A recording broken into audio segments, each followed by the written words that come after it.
a special message from this month's presenting sponsor. Learn about Baltimore's rich industrial legacy through working galleries that explore the history of the Bethlehem Steel Mill, an antique print shop, a garment loft, and more at the Baltimore Museum of Industry, the BMI. Hours and information at thebmi.org. Also, use the code TRUTH50, that is TRUTH50, my special code, and get 50% off of admission at the front desk or use it when purchasing the tickets online. So please visit thebmi.org and make that trip today. Welcome to The Truth in Its Art. I am your host, Rob Lee. PhD. No, not really. Today, I have the privilege of chatting with a scholar, curator, writer of the 20th and 21st century visual art, new media, and performance of the Black diaspora. Please welcome Dr. Tiffany E. Barber. Got the E in there. Welcome to the podcast. Right. I gotta rep the E. It is a family name that has been in my family for generations. It was a first name and then it became a middle name. So it's a middle name that I share with the last 3 generations of women in my family. And then the farther back you go, it turns into a first name. So. Yes. It's really funny when you are able to dip back and look at the, I guess, what's the word, etymology of your name or what have you. And I learned that my actual surname had an extra letter attached to it. So that was a whole thing. And I found that out, like, 'cause, you know, Black folk, you have like, how far do you want to go down this tree? It's like, I don't know. I feel like that's a white person that did something crappy in here. I don't want to go too far. Right. But doing some digging, my dad was like, our last name was really Atkins, right? I was like, so my name was Robert Atkins, like the Atkins diet guy? I was like, he died. I'm doing this whole thing, just this whole rabbit hole thing. And I was just like, no, Watkins, it's fine. I'm just going to stick with that. And I also learned that when you do a Google search, I have Google search myself. It's a lot of CEOs with that name. So, noted. But enough of my hemming and hawing and chit chatting on the names. I want to get into one of the reasons why we're here. I wanted to talk about you. I'm talking about myself. Let's talk about you. If you will, could you give us those vital stats, the background, and really describe to us, to the listeners who aren't dipped, describe your work. Absolutely. So as you mentioned in the intro, I am a scholar, curator, and writer. My work focuses on artists of the Black diaspora. I have a dance background. I was a dancer for many years of my life, from a young age until my young adult years, I guess, my early 20s. And I still dance. I still take class, and I'm very much in conversation with dancers and choreographers.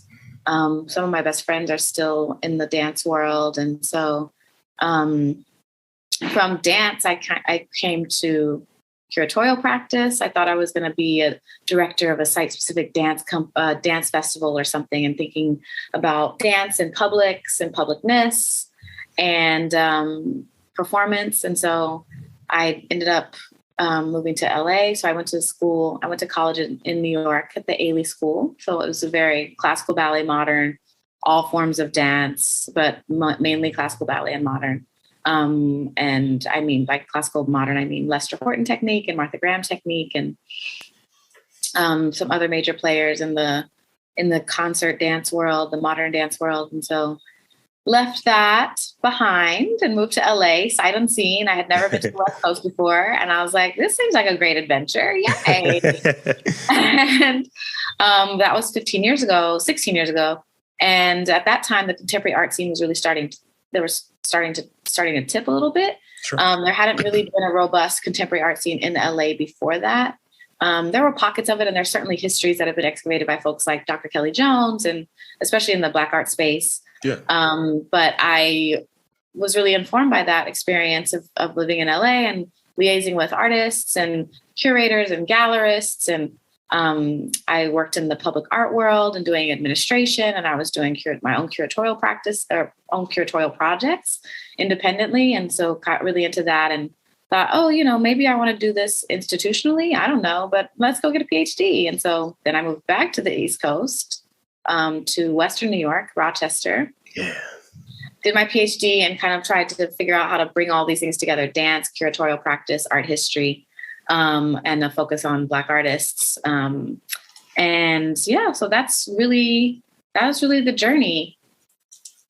Thank you for thank you for sharing that. It's, being coastal, and really kind of diving in, really like starting off from being in a spot where you're like, dance is the thing, to, yeah, I'm a scholar. This is what I'm doing.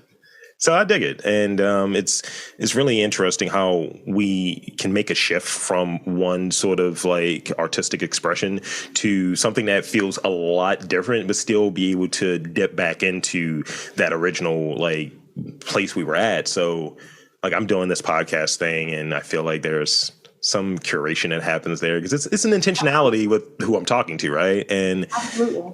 And even when I put the episodes out, like how you configure them and all of that stuff, but I had one idea once upon a time that I was going to be a cartoonist or a comic book artist. Oh. So that's very different, right? And because podcasts didn't exist in like the early 90s, and sure, like talk radio did, but in recent years, being able to do this, it inspired me to kind of dip back into the comic world, and I now write a comic versus drawing it and doing all of the other stuff. Oh, very cool. Yeah, I've been able to, I still write on dance. Like I said, I still take class. I actually, before the pandemic, was part of a West African performance ensemble in Philadelphia where I lived. And it's been really wonderful to stay connected to dance. I mean, it's been such a big part of my life. And so, and in terms of art history and museum practice, museums and exhibitions have really started to embrace dance. There's this whole phenomenon of dance in the museum. And so thinking about embodied practice, performance, and these histories that are born out from visual art practice, but also that in a lot of ways predate. And so it's an interesting kind of back and forth, an interesting kind of exchange. And so I've actually been talking to some dance artists here in LA, where I'm currently based. I forgot to mention that I'm a research fellow at the Getty Research Institute. Nice. In Los Angeles right now until the end of June. And so that's another thing about LA is that the performance scene is starting to grow too, and like a more focus on dance, and which wasn't here again 15, 16 years ago when I first lived here. So it's really interesting to be back in a place where it was so formative for me in terms of my professional and scholarly identities, and then being back and bringing this kind of experience of dance to my practice now. It's like, oh, you guys finally caught up. Finally, yeah. Now I'll be back.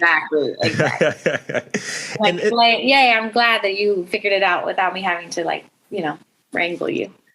That's one of the things that I hear when it comes to this thing. Like, I don't know if, like, I'm based in Baltimore, so East Coast. You enjoy your West Coast sun or whatever. I know, right? But I would hear from different people, because I'm starting to branch out and work with different markets. I've got a tour I'm setting up in Austin, and probably going to make a West Coast tour. I'm not quite sure where yet, but doing a little bit of a West Coast tour and kind of get dipped in to see if maybe I can branch out and do another like sub-series of interviews. And, I hear from different people like, wow, you're good at this. And I was like, thank you. It feels almost a little backhanded, right? But people would say like, so how is it going where you're at? Versus like, if you were to come here and do this, like you would have a radio show, you'd be doing this. And I guess I'm waiting for it to catch up here. I think that's what's happening a little bit of, podcasts aren't new.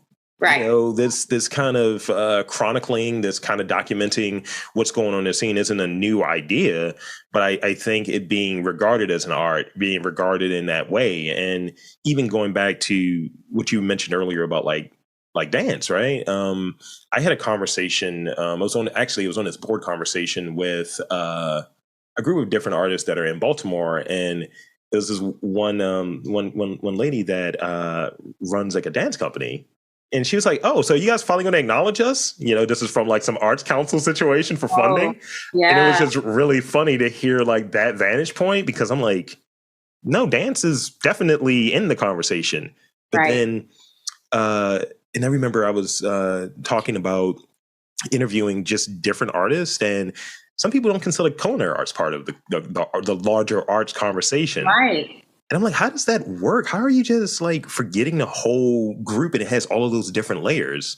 Right. All those elements. And food is so visual.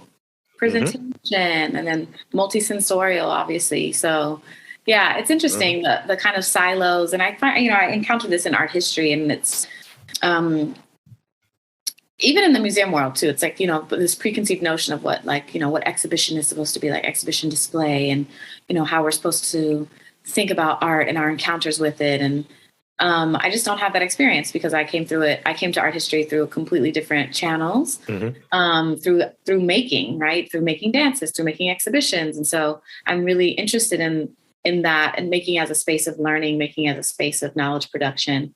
And so I do this with my students as well. I'm assistant professor of Africana studies and art history at the University of Delaware. Also forgot to mention that in my bio, in my vital stats. It's just like, but to this point, I wear so many hats, and so many people are constantly like, well, how do you manage it all? Or how do you like talk about all the things that you do? And like, are you branding a methodology or whatever? And I'm like, no, I'm just being me. I don't have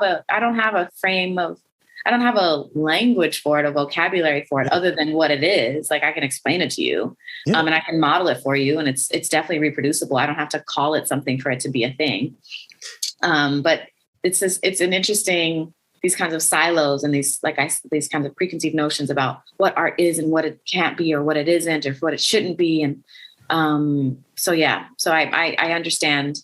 I also think that these smaller markets, Baltimore, I grew up in Oklahoma City, Philadelphia, even though it's closer to New York than Baltimore is, even Richmond, Virginia, where I've also have a curatorial project that's going to open later this year, and Charlottesville, where I spent a little bit of time. And so these kind of smaller cities, St. Louis, I also spent time there doing some curatorial work a few years ago. And so these kind of smaller cities, these smaller markets are slow on the uptick, but they're also a lot. That also means that there's a lot of room for growth. It just, you might hit the ceiling at a certain point, which is what sounds like what's happening to you. You're like, okay, I have done, I created this space. Yeah. It's a vibrant space, and now I want to grow, and the city doesn't have the capacity to help you get to do that. So you're kind of outgrowing, and so you have to move around. And then, hopefully Baltimore will expand and be able to support you when you're ready to return, or when you want to continue to have your home base there. But I think there is something to these smaller cities, like being able to be nimble outside of these larger cities and larger institutions. This is something I've been thinking about in terms of like the value of kind of being a non-traditionally trained art historian. Is like, I operate outside of the mainstream, and I'm drawn to projects and artists that are also doing that same thing. It's like, I didn't go to art school, or I did, but I did this completely different thing with painting that I was taught, or something like that. These kind of innovations, I think that these smaller cities are ripe for that too.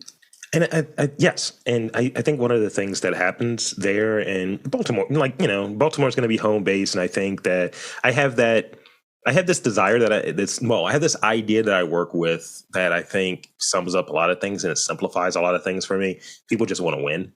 And I want to be right in this assessment that I'm going to make it big here. But there is this side of, I'm going to come back with tiny glasses, big scarf, act like I don't know anybody. It's going to be great. So there's that side of it. But I think one of the benefits, if you play it right, in a smaller market, smaller city, or what have you, things are accessible and you can kind of grow it. But it's like, all right, maybe, and I think what my aim is, bringing Baltimore to those other markets and bringing those other markets here. I'm trying to be a magnet in that way, I think, is kind of that angle there, and see what happens. So with that, I want to move into this next question, because you said some things in there. You now have my spider senses going off, which is great. So tell me about some of your creative influences, or just like, what really pops? Because you are doing everything. You said you wear many hats, but you have the big hair. So I don't know if that hat is going to fit. Hats don't fit. They don't fit. You're right. I'm bald, so I can just wear every hat and I can just do my thing. But in wearing many hats, let's say from a curatorial standpoint, right? Mm-hmm. what really pops for you as far as like an artist you want to work with? Like really what sticks out? Like, that non-traditional thing, I'm feeling what you're putting down there. But what really sticks out is like, oh, wow, you use that? You made that out of an old door? Like, what are you doing? What's that for you? Right. So I do a lot of studio visits and I have a lot of conversations with artists, and I'm always like, I really value hearing how artists think. What I am most drawn to is when artists are in their studios solving problems, and you can see that in the work. Like, you're like, oh, I see you moving through these issues and kind of tackling them in these ways, whether that's materially or conceptually, aesthetically, formally, whatever.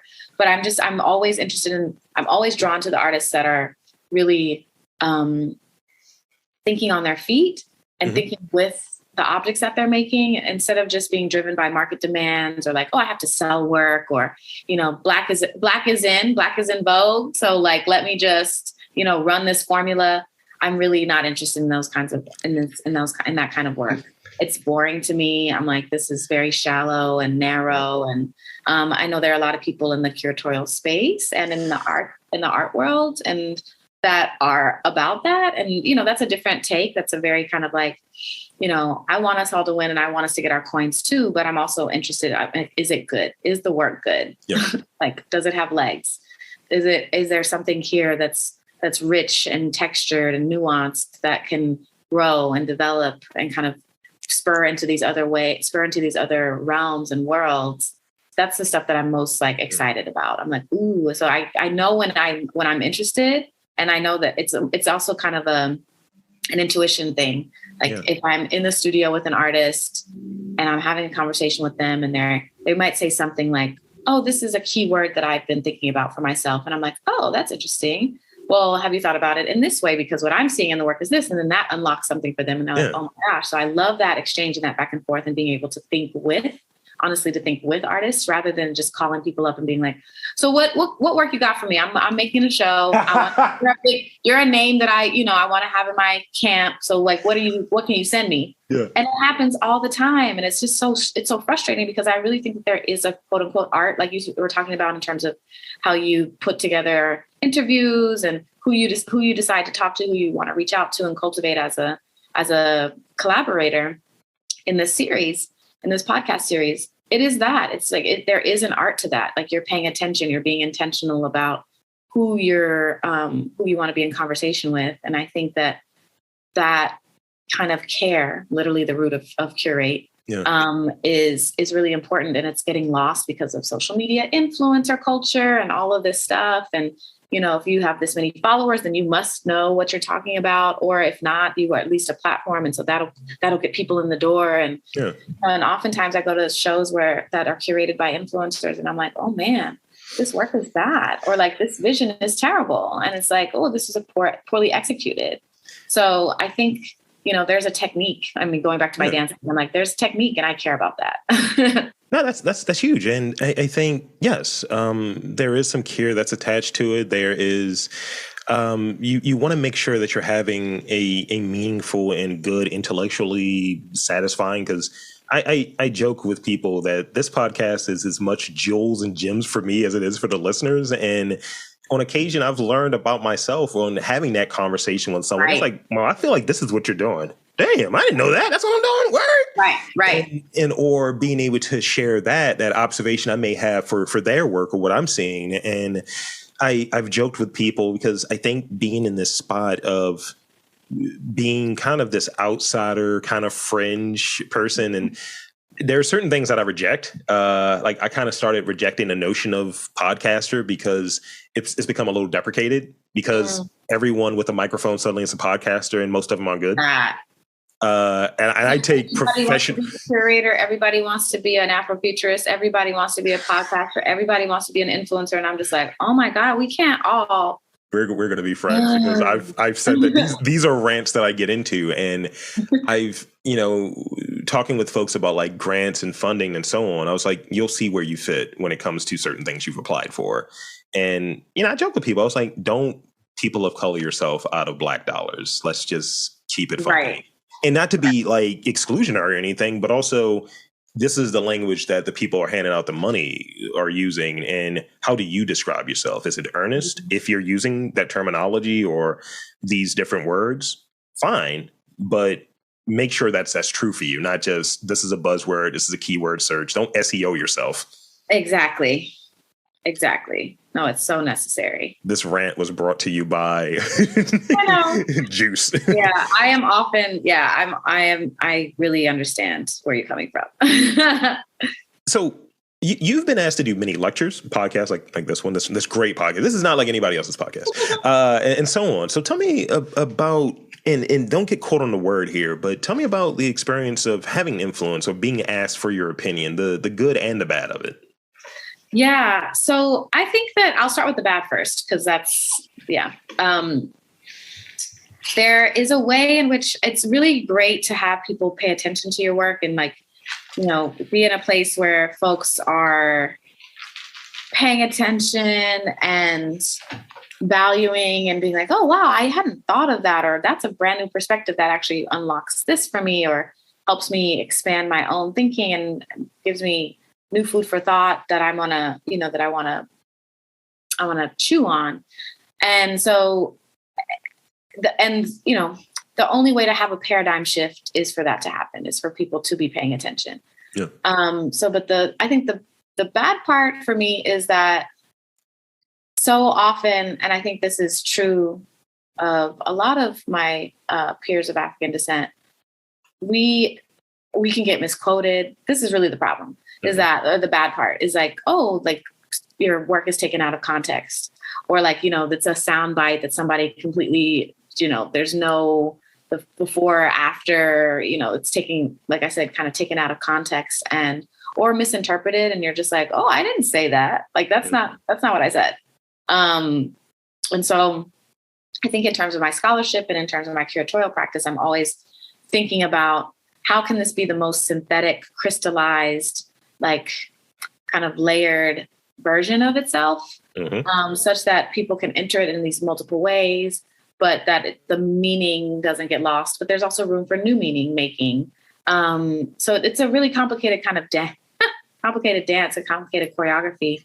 And so I think the good things about being in this place in my career is that I have worked so hard for so long, and being in the trenches and really agitating and trying to just give platforms to artists that are often overlooked, that are withheld from or excluded from certain spaces, and just giving them platforms to kind of shine. And then it's great. The greatest part of it is when you see those folks take off and you're like, oh my gosh, and they're able to maintain their integrity. That is so key. And so that's really my challenge to myself also, is to maintain my own integrity in the space of, growing influence and visibility. Last year during the pandemic, I was like, oh man, I'm at home. What am I going to do with all this extra time? Which was a lie, was a myth. I lied to myself saying that I had extra time. I actually did not. I have still not figured out how to bend time, although I would like to, but last year was not it. But I did focus on like growing my visibility and influence and what that would feel like and look like. And so, I was really big on the social media and growing my followers and letting people know what I was doing and having, these IG live conversations with all these multidisciplinary folks who are in the fashion world, with sustainable fashion, the role of cotton in the art world and in fashion. And like, these really interesting dynamic women and also interesting and dynamic topics. Sure. And I was so tired. By the end of the year, I was like, this ain't for me. Yeah. I don't need to. Yeah. And so I've kind of taken a step back and really let my foot off the gas on that part. And the wild thing that is really interesting now is that the influence is still being rewarded. Like my quote unquote visibility and influence is still being rewarded in all these really interesting ways. Like I'm being recognized by institutions that would have never looked twice at me 10 years ago when I've applied to them before for research fellowships and stuff. And now I'm winning like writing prizes from them, and stuff like that, where I'm just like, okay. So really just like staying focused, doing the work, maintaining your own integrity, and doing it because you really feel like you have a voice that needs to be shared, or a perspective that needs to be shared. And something I tell my friends and artists all the time is, we don't need these these mainstream or non-Black institutions to validate us. I talked to my mom about this too. It's like, you don't need a funding agency to call you an artist. Right. They're already doing that work. And so it's their loss for them not recognizing you. And you just keep it pushing, keep doing you, maintain your integrity, and the rewards will come. Yeah, I see that happening now. It's been, sometimes it has those ups and downs, and I definitely, and again, this is just what I think, this notion of misquoting someone or trying to, I gotcha. It's an attempt to kind of discredit or put a person in a spot, and exactly, and undermine the person's authority, and it's just like, why? I'll go back and look at, I think not too long after this podcast started, this podcast started in 2019, and it was a response to Trump and the goofiness of talking about Baltimore in a very, it's like, Baltimore's a placeholder for whatever quote unquote bad Black city you want to throw shots at. Philly got roped into that too. Nothing good happens in Philly, or whatever he was saying. So, you have that. And I remember almost 2 years ago, the fallout after the murder of like George Floyd, there was, people having what their experiences were being, a Black person.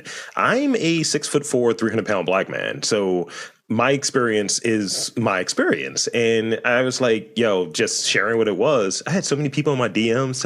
No, that's not what happened. I think what you mean is, I can't believe you're so radical. I was like, what? Yeah. And it was just a thing. So I've been almost emboldened. I was almost emboldened, like, you think this is who I am? I'm trying to be nice and reserved. Right. This ain't even scratching the surface, boo. What are you talking about? It's like I can be a dick about this. Right. We should really go there if that's what you want. And I would actually called it out because a lot of these things happen at a Catholic institution. And, all of these people who are in these roles that we're all unified and so on, I was like, they were making it very challenging for me. And that was just the experience. I didn't call anybody out on it, but really just saying this is what it was. And folks trying to change what that experience is, trying to collectively make an attempt to change what you're saying, not even misquoting you. Like, no, I feel like this is what it is. Well, my mouth did this. Right.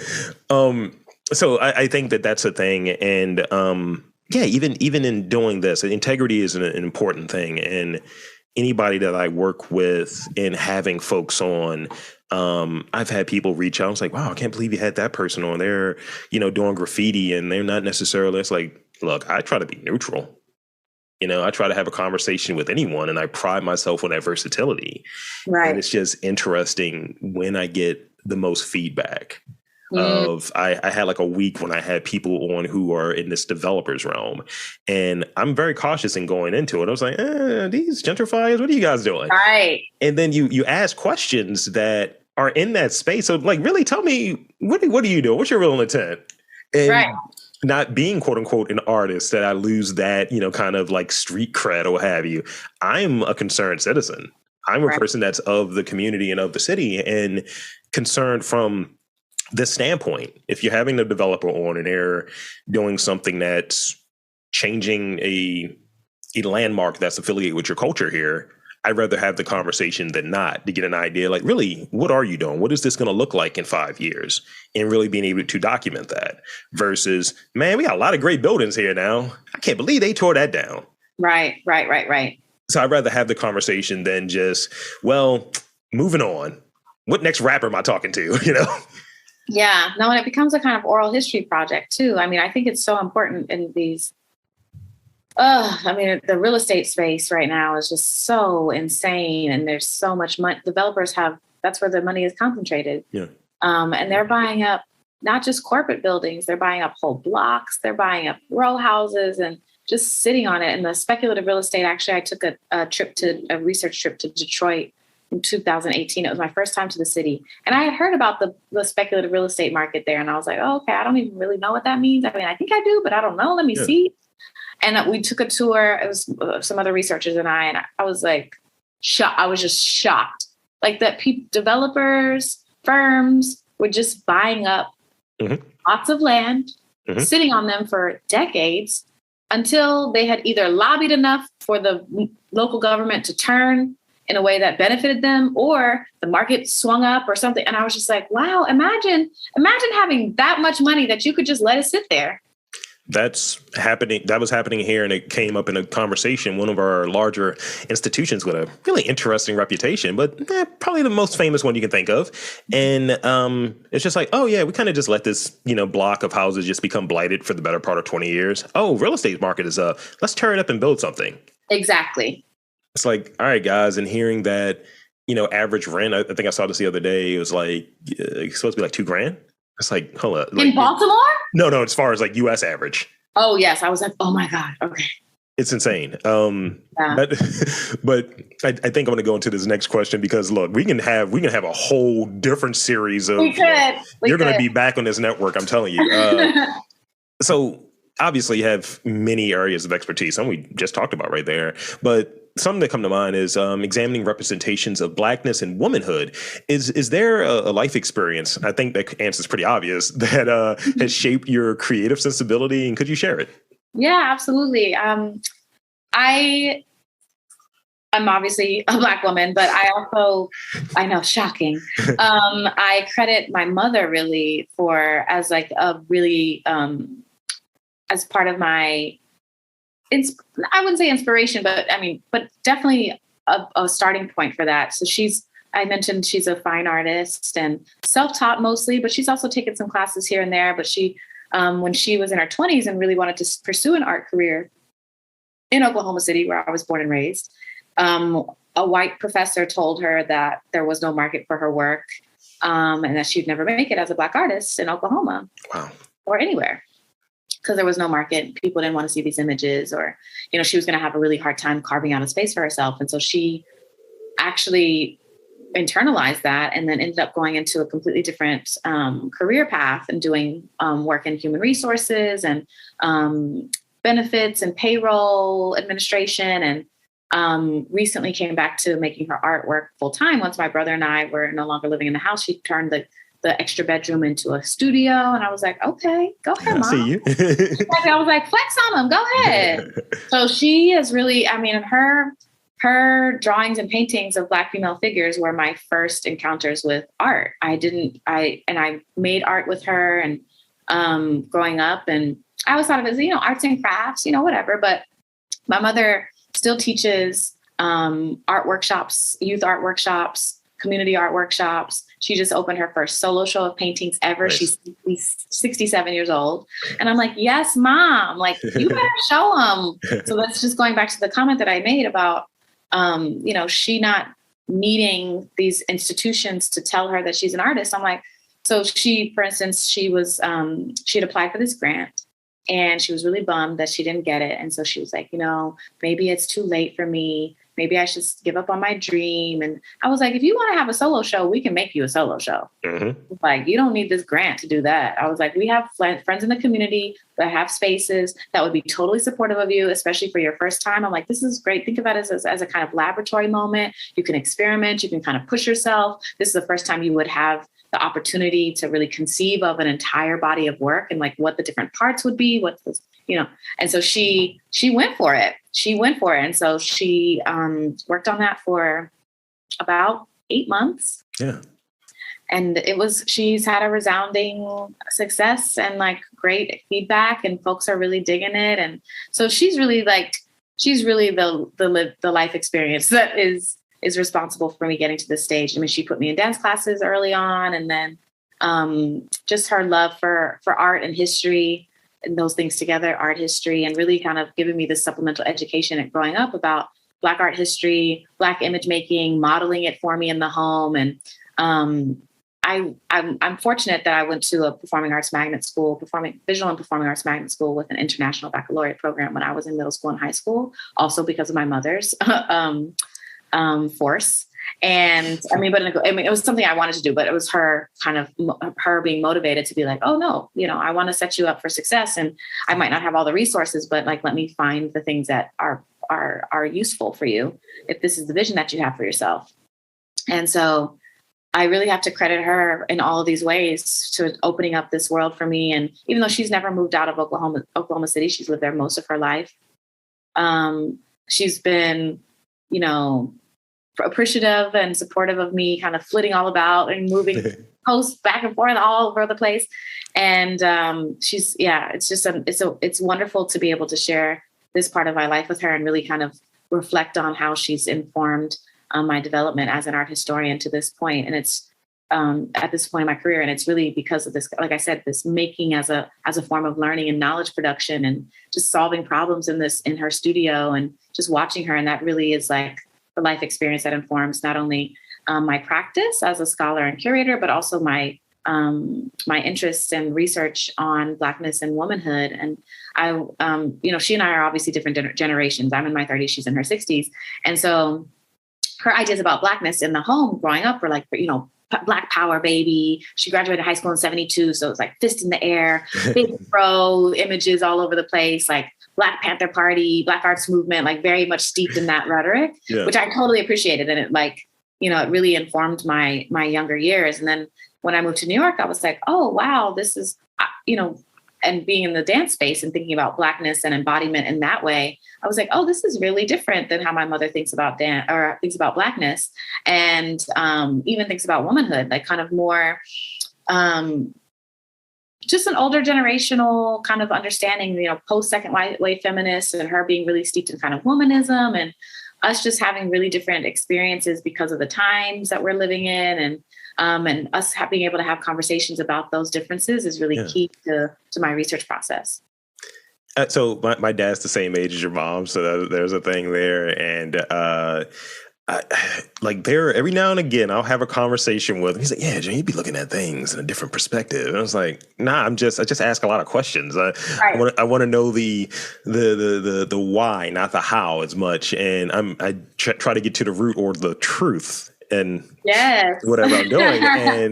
And I think with that, there's this kind of quiet respect. Like my dad is like Marine or what have you and all of that different stuff. So he's like, you didn't serve. So what do you know? But now it's like, oh, you know a lot. So I'm going to come to you for advice and, things of that nature. And but still there are certain elements that both my parents, but my dad especially, it's always this kind of next levelness to whatever he describes that I do.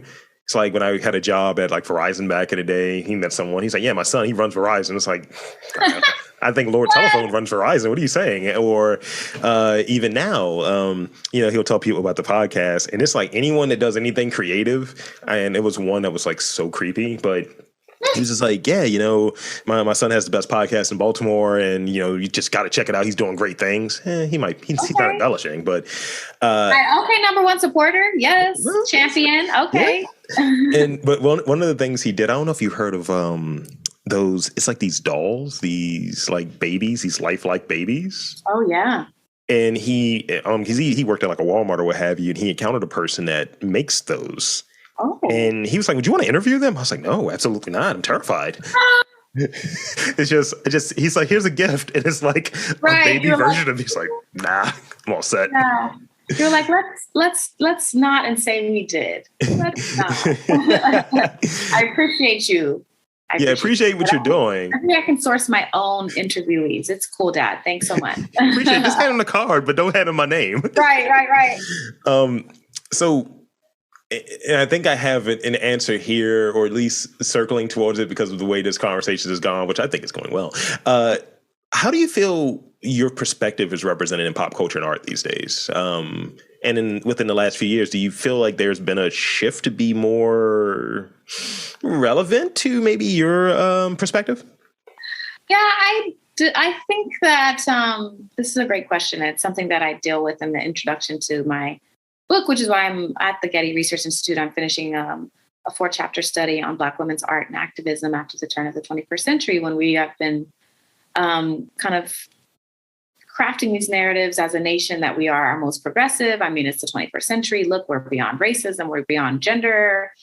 We're beyond normative modes of expression and in the kind of liberal imaginary, right? I mean, obviously, It's not true of the right, but this kind of sphere of the left and the leftist imaginary that we are beyond certain things and no account of the structural issues that that produce and reproduce those things, right? And so within the art world, there's a way in which Black images have been consumed at a rapid rate in the last 5 to 10 years. At the same time that Black Lives Matter has also been developing, right? And so I think that's an interesting phenomenon, that these things are parallel to one another. And so it's like, the white establishment or white institutions, predominantly white institutions, white-led institutions, looked or display Black artists, and they're like, look, we're doing our job. We're like, this is diversity. Look, we have Black artists on our walls, and like, look at them, the way that they're imaging themselves, like, oh, aren't, like, they're good, like, Black people are doing well, like, why, what's the big deal? And it's really this problem of visibility and representation, and we've gotten to a point that we rely so much on representation. Well, if just a seat at the table, and I'm like, no.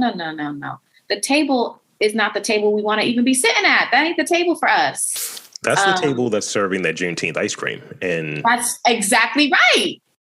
Exactly. That's how you get these things. And people are like, oh my God, and I'm like, no, this is par for the course. Like, if y'all are paying attention, this is par for the course. Like, representation is not going to save us. Representation is not enough. We need structural change. We need like things to happen. And I think that one of the things that I've been kind of meditating on recently has been, what is lost and gained from that space of representation and visibility, and like, who are we appealing to? Who must we appeal to to implement structural change that benefits the quality of life of Black folks in this country and across the globe?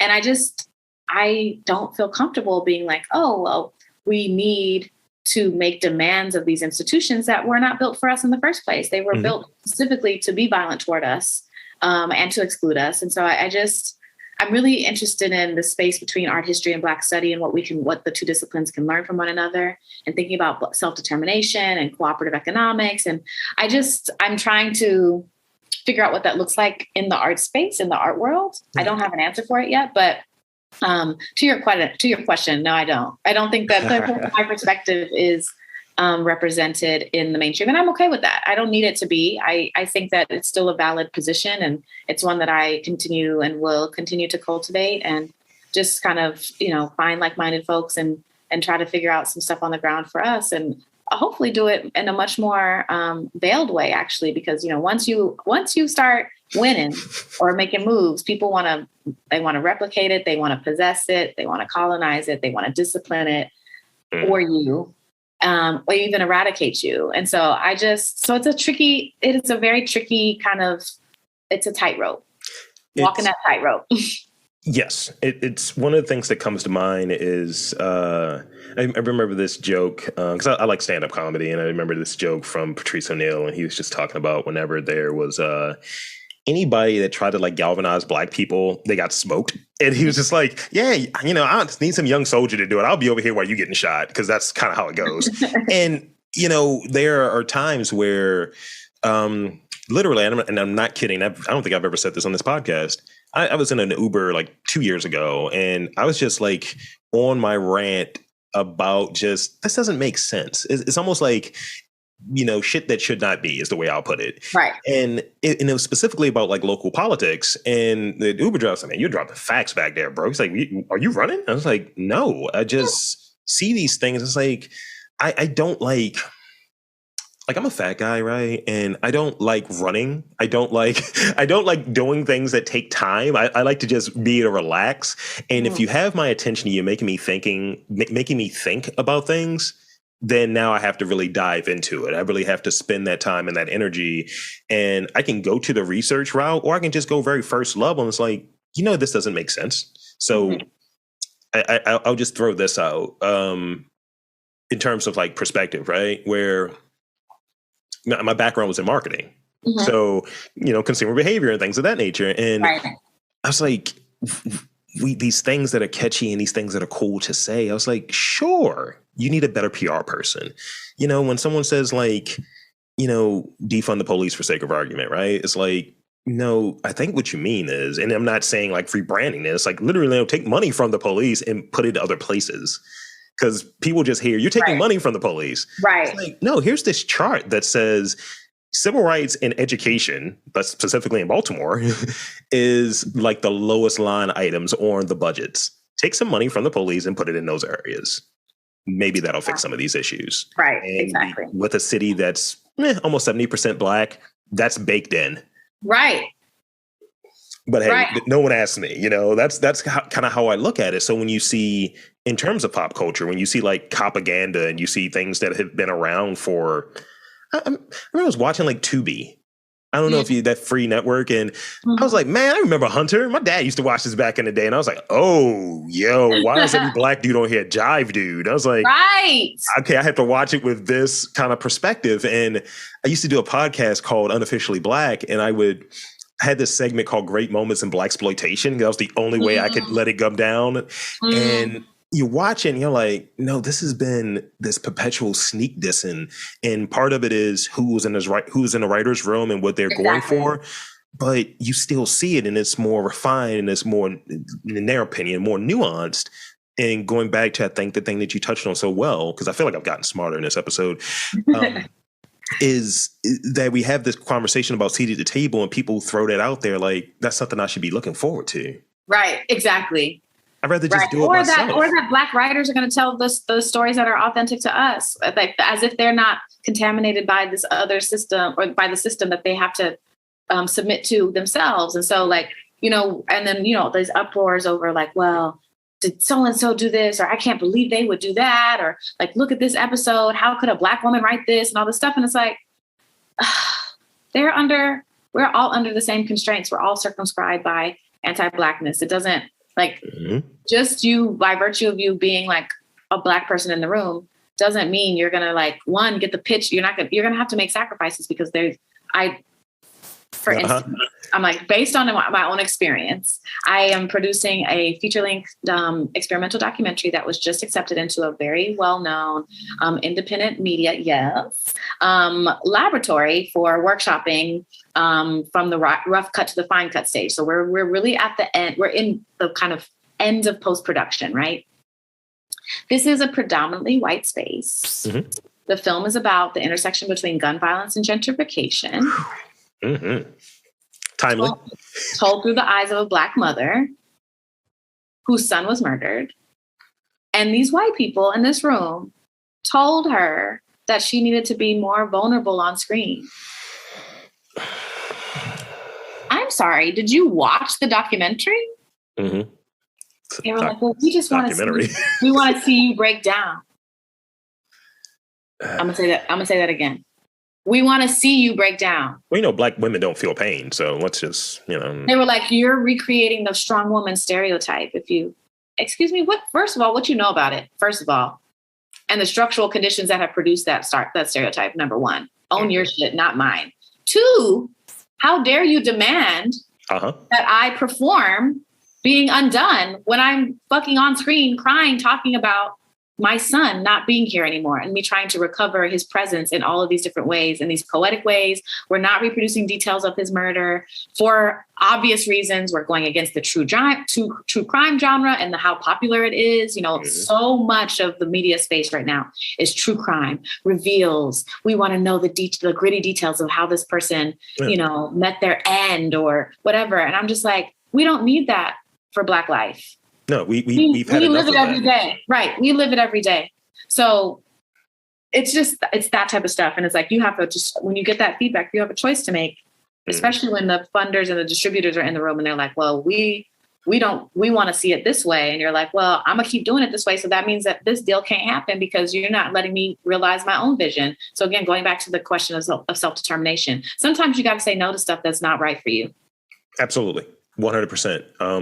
And I'll leave on this, and this is actually the last bit before I get to the rapid questions. So I on occasion I go back and I like to look at like old stuff. I'll look at like Columbo. I'll look at what is it? Namely the old kind of like sci-fi and horror stuff. So like Twilight Zone, for sake of argument, right? And you look at Twilight Zone, you look at the original Star Trek, and you'll see things that you're like, oh, this is a little more, this is kind of relevant now. It's a little bit more woke than I thought. And I was like, oh, you had to appease this. You wanted to maybe work this Black story in here. And it's like, you got to have like 6 Alien episodes for that one. And that's kind of the concession, I think. Right. And it's like, all right. And I look at current things, and I feel like this could open up a whole can of worms, and we're not going to go there, but we could have this conversation later. I just remember watching Lovecraft Country, and it was like, white dude wrote this, right? This was something that was like a non-X-Files thing. I was like, all right, cool. We got a black person running it. I was like, fine. And, I was like, there are things that I like, but then there were things that were kind of like overindulgent that just anachronistically didn't fit. Right. And I was like, so this is representation. I was like, this can be done in a better way that sticks to your own language you're creating. I don't need Cardi B in the 60s or whatever. I don't need it. And I did a podcast series covering every episode, and I was like losing my mind because people were like, I just don't think you get it. I don't think you're black enough for this, Rob. Wow. These are things I would hear if I had the counter argument. I cannot. But this has been wonderful. Now it's time for some rapid fire questions. Okay. Got me all riled up, Doctor. I know. I'm like, So we want to try to answer these as quickly as possible. Okay. First thought, best thought. Yes. Kind of. Okay. Got it. Crunchy or creamy? Crunchy. Okay. Good on you. Only. Okay. What is your favorite place to visit? You've lived everywhere. And what's one thing that you must do there? Like, let's say when I go to New Orleans, I gotta have a beignet. I gotta have one. Right. I understand. Paris. And I have to go to my favorite Ethiopian restaurant in the world called Gojo. Incidentally, they have a Gojo Ethiopian restaurant named Gojo in Philadelphia, in West Philly, where I live. And, or where I used to live. And it was like, I think it's just a nostalgia thing. I'm like, oh, it's named the same. The food does not taste the same. It's not bad. It's just different. But yes, so Paris, Gojo, Ethiopian food. Yes. I'm hearing you. What is something without fail that makes you laugh? Oh, somebody falling. That's so bad, but it just the thought makes you laugh now. Damn. See, I'm like, oh, when you witness a trip, like you witness a mistake that doesn't hurt anybody, but you're like, oh shit, like, oh, you thought you had it. I even do that myself. I'll trip on the sidewalk and I'm like, girl, really? The sidewalk just came up and had you, what happened, girl? Yeah, it never fails. I'm always like, I'm like, but wait, are you okay? Ooh, that's why I laughed. Sometimes when people throw words together, like when people curse in a weird way, it's like, right, that's kind of funny. That's ridiculous. That. And it might be because I'm in my 30s as well. It might be like, all right, I appreciate you. You configured that many curse words in a span. Like you're going for word count, I guess. Right. Max out. Yes, it's like, look, I got 4. I'm going to get that R rating. Favorite dance movie? Oh. Mm-hmm. I've added that. Yeah, I'm like, Flashdance was the first thing that came to mind. But there are so many others. I just watched Last Dragon, which made me think of Breakin'. Also love Breakin'. So any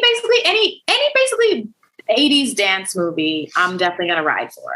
I have a hot take I'm going to throw out to you because you mentioned Last Dragon. It came out the year I was born, so I have to speak on it. Yes. I think that's the version of that kind of Black Asian discourse, the way that they had the jive talking Asian dudes. That's the version of it that people miss the mark on all the time. Yes. Watching it now from this vantage point, I was like, wow. Yeah. I was like, this is so problematic, but also as an object, as a document of how people thought about Black and Asian relations at that time, and having the kind of script flip of like the Asian cohort being like, oh, we're jive talking, we're performing these Black stereotypes, and then having the Black character, obviously Bruce Leroy, kind of performing this like, but he wasn't even performing Asianness. Like he wasn't like, like he wasn't like making noises and like, doing weird things. He was like, I'm studying martial arts. It's not the same thing. So it was such a fascinating like cultural moment. I was like, wow. Yeah, and if anyone was doing it, was showing up that was caping for the Asian thing. It's like, what are you, the Shogun of Harlem? All right, then. Also, P.S. How about Shonuff looks just like Deion Cole? You're right. Look, dead ass. Can we just cast this? Can we just cast this? Straight on. So apparently, when I was watching it with my friends, we Googled whether or not Deion Cole knew that he looked like Shonuff, and Shonuff He dressed up and shown up for a Halloween or something one time, like in the last few years. I'm like, yes, Dion Cole, know thyself, okay? And to that, oh. That's great. That's great. This is the I got two more. I'm gonna save the good one for last. What is the first thing you do in the morning and the last thing you do at night?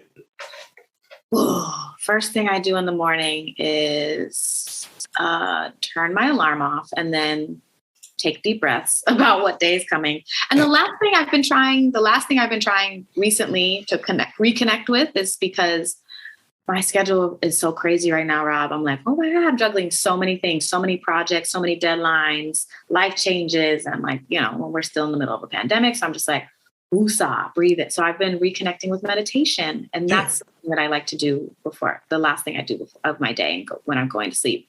And I like it to help me trail into sleep, into deep sleep.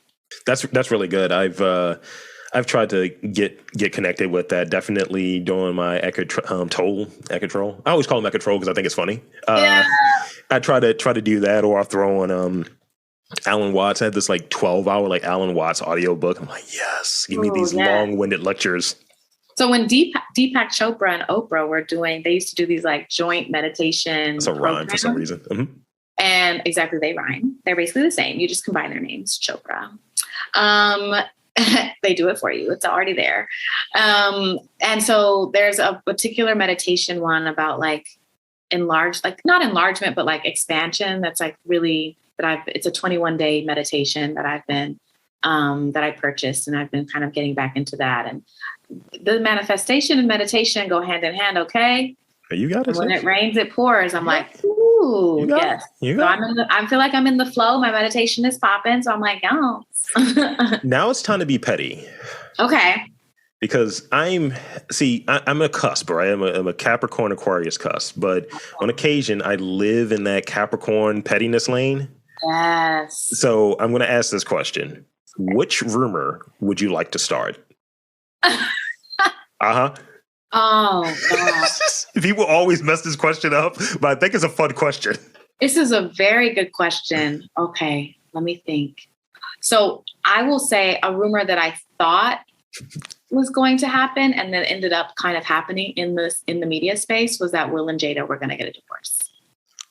Well, I was like, this slap, the incident that we talked about for weeks.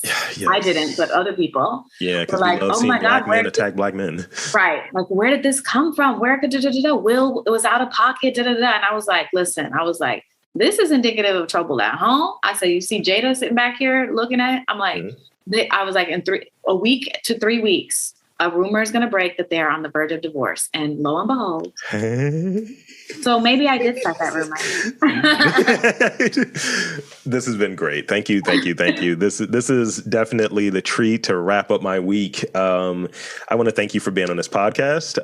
Bringing some class here.